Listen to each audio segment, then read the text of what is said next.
जय श्री राम दोस्तों। Welcome to my YouTube channel. आज का जो टॉपिक रखा है हमने, थर्ड हाउस। थर्ड हाउस के सामने देखिए नाइन्थ हाउस पड़ता है ना, तो लक एक्टिवेशन है और आपका फॉर्चून है। डिपेंड करता है बहुत हद तक थर्ड हाउस में बैठे प्लेनेट के ऊपर। और अगर आपका नाइन्थ हाउस खाली है और थर्ड हाउस में प्लेनेट है, तो आप देख लीजिए थर्ड हाउस में आपका कौन प्लेनेट है। तो जैसे लाइक वेल्थ जनरेट के लिए या वेल्थ एक्टिवेशन करने के लिए और लक एक्टिवेट करने के लिए थर्ड हाउस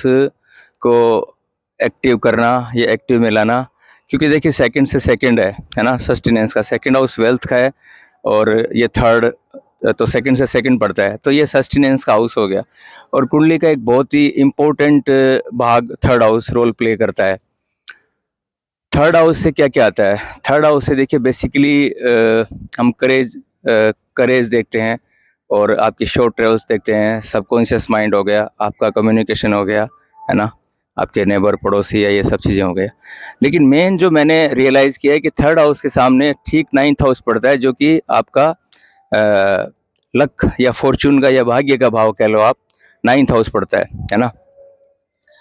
अब थर्ड हाउस की जो गतिविधि एक्टिविटी जो आज के टाइम के अंदर मैंने रियलाइज़ किया है कि थर्ड हाउस आपके स्पोर्ट्स को भी रिप्रेजेंट करता है ना। और जो देखिए मैं जो बात करता हूँ प्रैक्टिकली चीज़ों पे ज़्यादा बिलीव करता हूँ कि जो प्रैक्टिकली जितना भी काम हम लोग daily day to day life में जितना हम लोग इन्वॉल्व होएंगे, लाइफ उतनी हमारी बेटर और उतनी हमारी अच्छी होएगी। तो अगर आप शॉर्ट ट्रेवल्स को या स्पोर्ट्स को आप डेली एक्टिव में रखते हैं या डेली मतलब कुछ ना कुछ आप स्पोर्ट्स से रिलेटेड या ट्रेवल से रिलेटेड अगर आप कुछ करते हैं, तो दैट मीन्स है कि आपका लक और जो आपका फॉर्चून है वो कई हद तक बहुत हद तक फेवर में रहता है। हम जैसे किसी को रेमेडी सजेस्ट करते हैं, जैसे मान लो कि भाई आप कुछ चीज़ें अटक रही है, कुछ चीज़ें स्टक कर रही है और कुछ चीज़ें काम वर्किंग में नहीं कर रही है, कुछ काम नहीं चल रहा है, या कोई डिजीज़ का इश्यू आ रहा है, या कोई फाइनेंस का इश्यू आ रहा है, वेल्थ का इश्यू आ रहा है, या कोई और मैरिज को लेके प्रॉब्लम हो रही है, तो हम लोग सिंपल सा हमारा, या किसी का एंग्जाइटी का इश्यू आ रहा है, डिप्रेशन का इश्यू आ रहा है, तो नॉर्मली हम कहते हैं कि भाई आप थोड़ा सा चेंज करो या आप थोड़ी सी ट्रैवल करो, या आप कहीं आपके 3 या 4 दिन आप जाके स्टे करो, 5 दिन स्टे करो, गंगा जी जाओ, हरिद्वार जाओ, या बनारस, या कहीं भी कोई ऐसा टेम्पल या ऐसी जगह जाओ जहाँ से आप थोड़ा सा इस चीज़ से आप हटो एक बार। तो आप देखिए कि ये सब चीज़ें हमारे जो पुराने शास्त्र हैं या पुराने बुजुर्ग हैं, ये इन्होंने वो सब हमारे को ये सब पहले ही बता रखा है कि हम कहीं ना कहीं चेंज करते हैं, तो जब चेंज करके आते हैं तो बड़ा अच्छा फील होता है। हालांकि एक बार जाने में थोड़ा डिफिकल्टी होता है, क्योंकि एक लाइफ के बाद में एक आदमी जल्दी से इस चीज़ को इनिशिएटिव नहीं लेता। लेकिन मैंने नोटिस किया है कि जो लोग साल भर में जो थोड़ा चेंज लाते रहते हैं या थोड़ा अपने आप में कुछ बदलाव करते रहते हैं, थोड़ी सी परेशानियां, मतलब ऐसा नहीं है परेशानी आती नहीं है, लेकिन परेशानियों का जो रेशियो है वो काफ़ी हद तक घट जाता है। आप मेज़र करके देख लीजिए अपने आसपास में या अपने दोस्तों में या कहीं भी, तो वो लोग ना चैलेंज को थोड़ा सा इतना ज़्यादा उन पे हैवी चैलेंज कभी भी होता नहीं है। मैंने मेज़र किया है कि जैसे एक कैंसर एसेंडेंट है, कर्क लगन का व्यक्ति है, वो नॉर्मली चूँकि मून का साइन है, तो नेचुरली है कि वो ट्रैवल तो करेगा। अब छठे भाव में सैटर्न है ना? तो पेट से रिलेटेड बहुत सारे इश्यू हैं, पेट से रिलेटेड है, हेल्थ से रिलेटेड इश्यू हैं, बहुत सारे इश्यू है, क्योंकि सैटर्न छठे भाव में थोड़ी बहुत प्रॉब्लम है जो क्रिएट करता है। लेकिन व्यक्ति क्या है ना, साल भर में घूमता रहता है। व्यक्ति को देखो तो वो कभी कभी कहीं कभी कहीं, तो उस चीज़ को ना बड़ा ओवर पावर बड़ा जल्दी कर लेता है कि उसको वो एक स्ट्रेंथ मिल जाती है, कहीं ना कहीं से ट्रेवल से उसको स्ट्रेंथ मिलती है। अब मैं ट्रेवल से रिलेटेड कि आप, मेरा मतलब ये नहीं है कि आपकी जो बजट हो, आपका जिस बजट में आप अफोर्ड कर सकते हो, तो एक रेमेडी बनती है कि आप जैसे थर्ड हाउस में अगर आप ट्रेवल को अगर आप लेके आते हो, तो लक आपका एक्टिवेशन और फॉर्चून आपके फेवर में, काफ़ी हद तक चीज़ें आपके फेवर में आ जाएगी। लाइफ की बहुत सारी डिफ़िकल्टीज़ है जो बहुत कंट्रोल में आ जाएगी। अब देखिए बारी बारी से हम समझते हैं थर्ड हाउस में प्लेनेट वाइज, है ना। पहले केतु से स्टार्ट करते हैं। देखिए केतु क्या चीज़ है? केतु केतु खाली स्पिरिचुअल मेडिटेशन या आध्यात्मिकता या ये सब को नहीं दिखाता। केतु वेल्थ जनरेट करने के लिए एक बहुत बड़ा टूल साबित होता है। केतु सब कुछ देता है। जैसे मैंने हर एक वीडियो में मेंशन किया है कि आप ये मत समझो कि केतु कोई डिटैचमेंट ही करता है, या केतु आपको लोनलीनेस या एंग्जाइटी या वरी या छोड़ना, ये सब चीज़ें केतु के दायरे में आती है। लेकिन केतु एक चीज़ आपको लर्न करता है, केतु सिखाता है बैलेंस, कि आप लाइफ में बैलेंस बना के चलिए। मतलब कि आप किसी चीज़ के पीछे सपोज आप एकदम से ही भाग रहे हो तो नहीं, केतु का सिद्धांत है, केतु हमें एक लाइफ को बैलेंस, मतलब कि मेटलिस्टिक भी केतु देता है तो बहुत देता है। ये क्वालिटी इन दो ग्रह की, राहु केतु की ना, ये देने पे आते हैं तो लेकिन इनका एक ना एक सिस्टम है, ये जो इस तरह के जो ये प्रिंसिपल हैं, जैसे हम स्कूल में पढ़े हैं तो कुछ टीचर जो हमारे थे वो काफ़ी स्ट्रिक्ट टीचर हुआ करते थे, जो हमें मान लो कि, और कुछ टीचर जो सॉफ्ट नेचर के होते थे। तो जो सौम्य प्लेनेट है, सौम्य प्लेनेट का थोड़ा तरीका होता है अच्छे से समझाना, अच्छे से हमारे को चीज़ें अगर नहीं समझ में आए थे, वीनस, जुपिटर, मरकरी, मून, है ना। तो और जो ये ग्रह हैं, ये इनका तरीका थोड़ा सा हार्श है, कड़ा है। मतलब कि कुछ चीज़ों को आपको जो आप नहीं कर रहे हो उसका तरीका थोड़ा सा एक अलग वे है। तो केतु थर्ड हाउस में है तो दैट मीन्स है कि आपका जो इंक्लिनेशन होगा, आपका जो हॉबी होगा, आपका कुछ पढ़ने का मन करेगा, आपका कुछ लिखने का मन करेगा, आपका कुछ ऐसा इमेजिनेशन करने का मन करेगा कि जो आप, अगर आप ध्यान से सोचोगे, क्योंकि थर्ड हाउस सबकॉन्शियस माइंड है, तो आप कुछ ऐसा इन्वेंट आप कर सकते हो, या ऐसी कोई चीज़ आप लिख सकते हो। और लिखना आपके लिए बहुत बहुत ज़बरदस्त रेमेडी है थर्ड हाउस के केतु के लिए, क्योंकि यहाँ पर जो इमेजिनेशन है ना, अगर आप कोई चीज़ अगर आप शांत दिमाग से कहीं जाके बैठोगे तो आपके अंदर ऐसे थॉट या ऐसे आइडियाज़ आपके अंदर आ सकते हैं कि एक आप बहुत मतलब कहते हैं ना, जैसे एक अच्छी राइटिंग बुक या एक अच्छी राइटिंग आप क्योंकि यहाँ पे स्किल है थर्ड हाउस में ना, तो केतु की जो स्किल है, केतु की स्किल वही है कि कोई मेडिटेशन प्रैक्टिशनर है, या जैसे कुछ राइटिंग से स्किल है ना। और ट्रेवल से भी रिलेटेड आप कुछ ऐसा कर सकते हो कि जहाँ पे जो लोग सब एक ट्रेंड से काम नहीं कर रहे हैं, कुछ डिफरेंट ट्रेंड आप अपना मेथड आप अपना खुद इन्वेंट कर सकते हो, है ना। तो ये सब केतु के दायरे में है। राहु, देखिए राहु यहाँ पर है थर्ड हाउस में, तो जैसे राहु चूँकि बाहर का प्लेनेट है,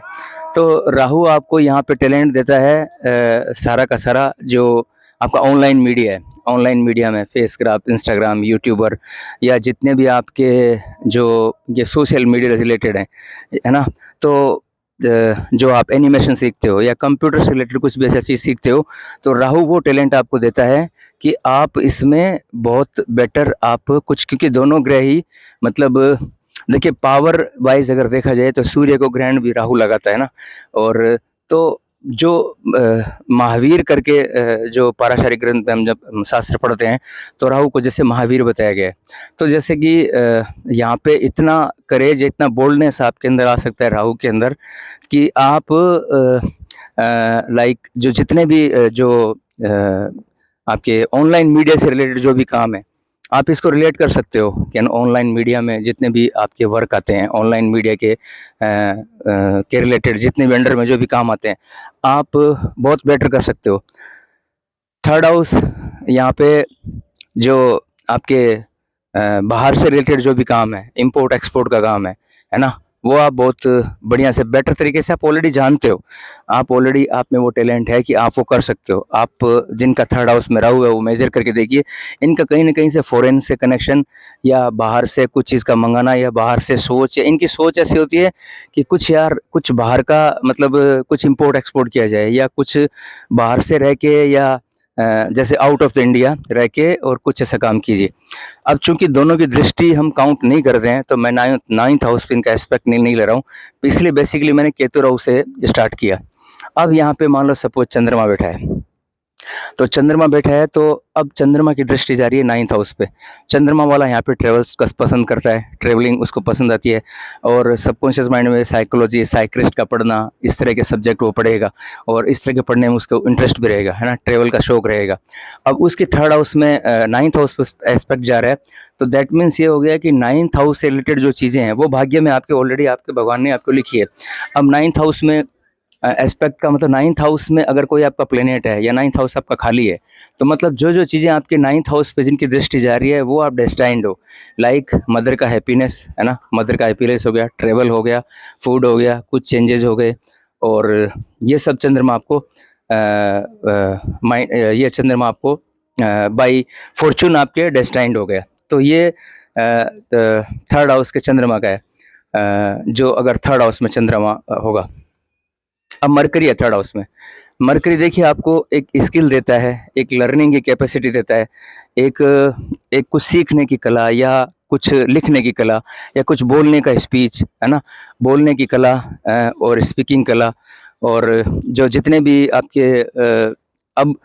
3rd हाउस के सामने 9th हाउस पड़ता है, तो मतलब कि आप डेस्टाइंड हो। अब मैं वो चीज़ें बता रहा हूँ जो आपके भाग्य में है, मतलब कि आप उसको लेके आए हो। अब जैसे 9th हाउस से मरकरी हो गया, तो बुध क्या हो गया, लर्निंग की आपकी ऑलरेडी आपकी हमेशा से एक इंटरेस्ट रहेगा लर्निंग का, कुछ ना कुछ आपको सीखते रहना है, और कुछ ना कुछ आप सीखते रहते भी हो, ये आप डेस्टाइंड हो, क्योंकि मरकरी बहन का सुख हो गया, है ना, बहन का सुख हो गया, कुछ लर्निंग हो गई, और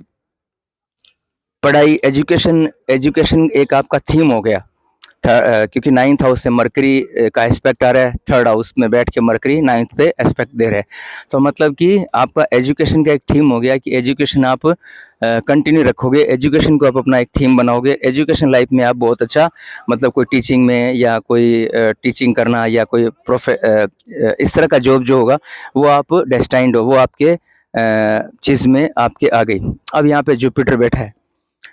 जुपिटर का 9th है एस्पेक्ट आ रहा है, तो दैट मीन्स है कि आप कंसल्टेंसी, विजडम, ये ऑलरेडी आपकी डेस्टाइंड है। जुपिटर प्रॉस्पेरिटी का कारक भी है, प्रॉस्पेरिटी हो गया, जुपिटर एक्सपेंशन का कार्ड है, और जुपिटर एक धार्मिक, तो एक व्यक्तित्व में ना एक धार्मिक व्यक्ति में एक नेचर रहेगा कि व्यक्ति काफ़ी स्पिरिचुअल रहेगा, धार्मिक रहेगा, धर्म ग्रंथ को पढ़ने वाला होगा, धर्म ग्रंथ को जानने वाला होगा, धर्म एस्ट्रोलॉजी में बिलीव करता होगा, ये सब आप डेस्टाइंड हो, क्योंकि उसका एस्पेक्ट आ रहा है 9th हाउस पे जुपिटर। नाउ वेनस, वीनस, अगर वीनस है तो वीनस का मतलब हो गया कि इस पर 9th पे, तो आप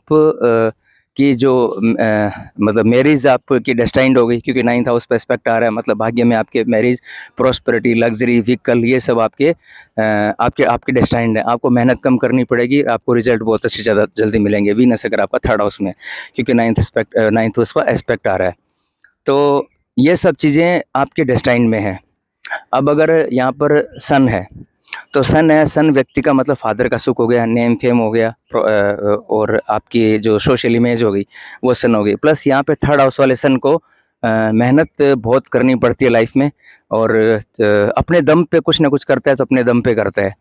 तो आप, मेरा ओवरऑल जो ये सिनेरियो था कहने का, कि आप 3rd हाउस से रिलेटेड कुछ भी चीज़, जो 3rd हाउस स्पोर्ट्स को रिप्रेजेंट करता है, तो जो वीडियो था वो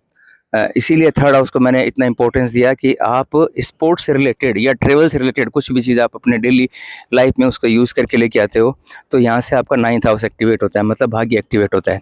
तो आपकी लाइफ में आप देखना कि विद इन 3 मंथ, 90 दिन तक भी अगर आप प्रयोग करते हो, तो आपकी लाइफ में मेजरली चेंजेस आपको देखने को मिलेंगे,